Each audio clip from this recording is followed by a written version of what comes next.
한국의 국보급 센터백 김민재가 리그 우승을 위해서 19라운드 원정길을 떠나게 되었습니다.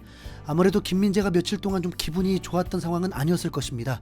부상을 안고도 콤파니 감독의 절대적인 신임으로 현재까지 한 경기 빼고 모두 출전한 김민재인데, 부상당한 2명의 센터백이 거의 6개월 동안 돌아오지 못한 상황입니다. 최근 챔스 경기에서 첫 실점의 빌미를 제공하고 언론에서는 깎아내리려는 부정적인 기사들만 등장하고 있지만, 팀 내에서는 여전히 김민재는 신뢰받고 있고 위넨 전설 디디아마는 김민재를 옹호하기도 했습니다. 어떻게 선수가 실수가 제로가 될 수 있겠습니까? 김민재는 여전히 올 시즌 분데스리가 베스트 11, 강력한 후보입니다. 이번에 바이에른 뮌헨이 상대하는 팀은 SC 프라이부르크입니다.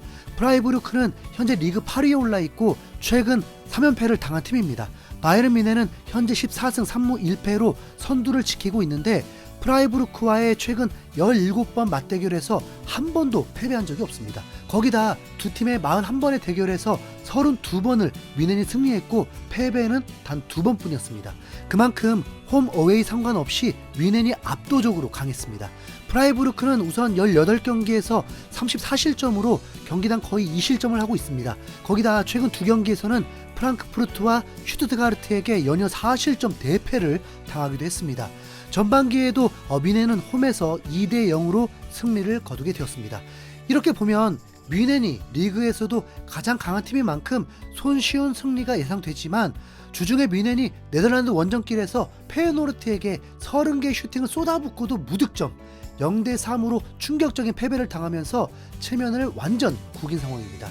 페예노르트에게도 패배했는데 프라이부르크에게 패배한다는 것도 충분히 가능할 수 있는 일이죠. 더구나 프라이부르크는 일주일 만에 경기를 하는 것이고 뮌헨은 3일 만에 경기를 하는 것입니다. 프라이부르크를 상대할 선수 자원은 있지만 그래도 불안할 수밖에 없는 거죠. 거기다 풀백 알폰소 데이비스가 부상으로 출전 불가가 된 상황입니다. 경기 1시간 전 라인업에서는 더 불안감을 안게 되었습니다. 진짜 당황스러웠습니다.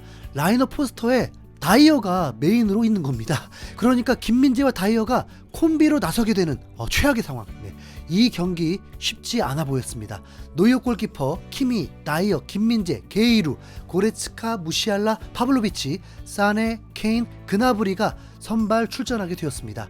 같은 시간에 레버쿠젠이 라이프치히와 경기를 하기 때문에 혹시라도 만약에 뮌헨이 패배하고 레버쿠젠이 승리하면 승점 차는 단 1점 차가 됩니다. 반대 상황이 일어나게 되면은 레버쿠젠과 7점 차까지 벌려놓을 수 있습니다. 프라이부르크에는 일본 국가대표 도안 리츠가 공격수 주전으로 활약하고 있기 때문에 한일전 경기가 되기도 합니다. 우선 관전 포인트라면 김민재를 응원하는 만큼 무실점 승리가 되길 바라겠죠. 뮌헨은 지금 여유 있는 상황이 결코 아닙니다. 전반 8분에 김민재가 왼쪽으로 정확한 롱볼을 보내주면서 공격 찬스가 왔었는데 우리 한국 선수들 롱볼 정확도 진짜 미쳤습니다. 거기다 전반 12분 김민재가 라인을 올린 상황에서 무시알라에게 전진 키패스를 보내주었고, 무시알라가 그대로 중거리 슛으로 골대까지 맞추면서 김민재가 어시스트를 기록할 뻔했습니다. 뮌헨은 전반 14분에 케인의 득점이 터집니다.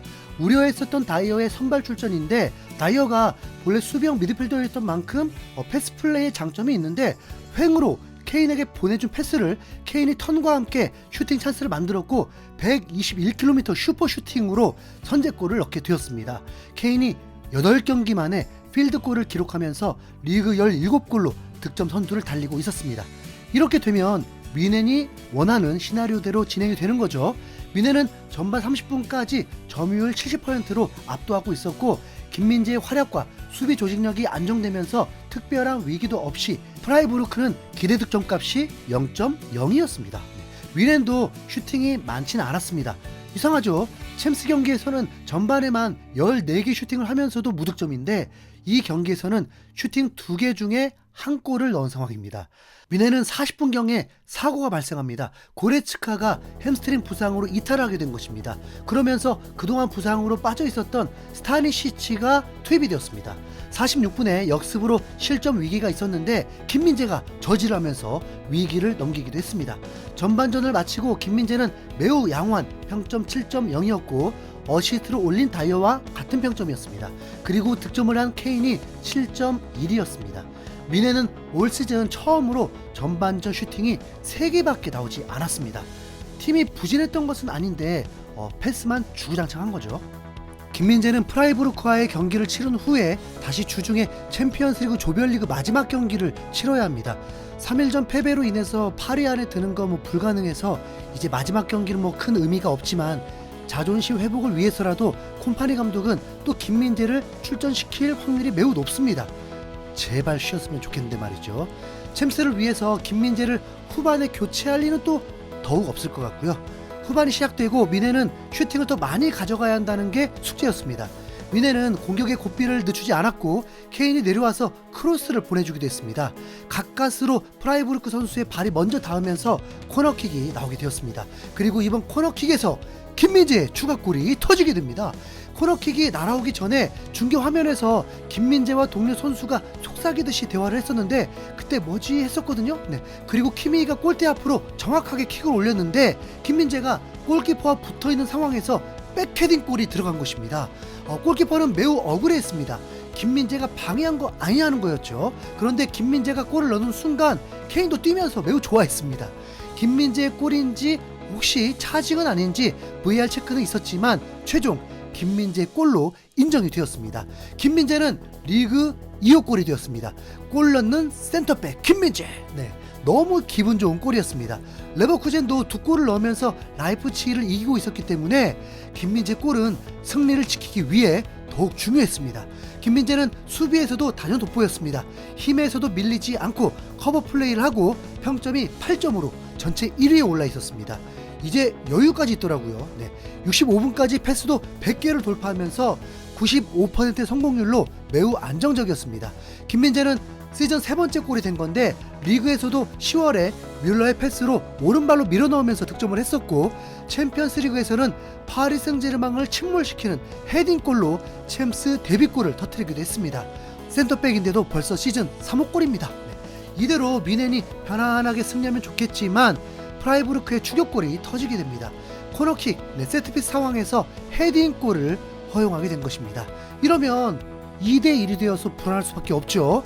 프라이부르크는 세트피스에서 강점이 있었습니다. 보세요. 김민재 골이 없었으면 어쩔 뻔했습니까? 프라이부르크는 미넨이 이제 지칠 수밖에 없다는 걸 알고 에너지를 더 올렸습니다. 미넨도 득점 찬스가 있긴 했는데 계속 헤딩골을 넣기 위해서 문전으로 크로스를 올렸습니다.